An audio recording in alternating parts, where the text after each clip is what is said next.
आपण पाहत आहात स्वराज्य न्यूज. सत्य हेच जे तुमच्या समोर.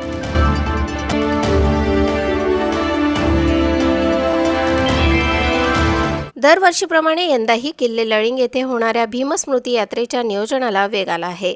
या पार्श्वभूमीवर दोंडाईचा येथे Republican party of India Athawale गट आयोजित उत्तर महाराष्ट्रातील प्रमुख पदाधिकाऱ्यांची महत्त्वपूर्ण बैठक पार पडली.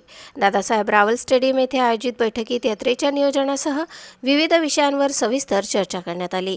दिनांक 31 जुलै रोजी किल्ले लळिंग येथे भारतरत्न डॉ. बाबासाहेब आंबेडकर यांच्या पदस्पर्शाने पावन झालेल्या भूमीला अभिवादन करण्यासाठी दरवर्षी हजारो भीमसैनिक एकत्र येतात. यंदाची यात्रा अधिक भव्य आणि शिस्तबद्ध व्हावी यासाठी जबाबदाऱ्यांचे वाटप करण्यात आले. बैठकीचे अध्यक्षस्थान रिपाईचे धुळे जिल्हाध्यक्ष प्रभाकर जाधव यांनी भूषवले. यावेळी उत्तर महाराष्ट्र अध्यक्ष रमेश मकासरे, धुळे जिल्हा कार्याध्यक्ष शशिकांत वाघ, खानदेश प्रमुख प्रदेश प्रमुख लक्ष्मण जाधव यांच्यासह धुळे, नंदुरबार आणि शिंदखेडा तालुक्यातील अनेक पदाधिकारी उपस्थित होते. यात्रेत मोठ्या संख्येने भीमसैनिक सहभागी होतील असा विश्वास पदाधिकाऱ्यांनी व्यक्त केला. बैठकीचे सूत्रसंचालन कैलास आखाडे यांनी केले, तर आभार रामभाऊ माणिक यांनी मानले. भीमस्मृती यात्रेच्या यशस्वी आयोजनासाठी सर्वांनी एकजुटीने काम करण्याचा निर्धार यावेळी व्यक्त करण्यात आला.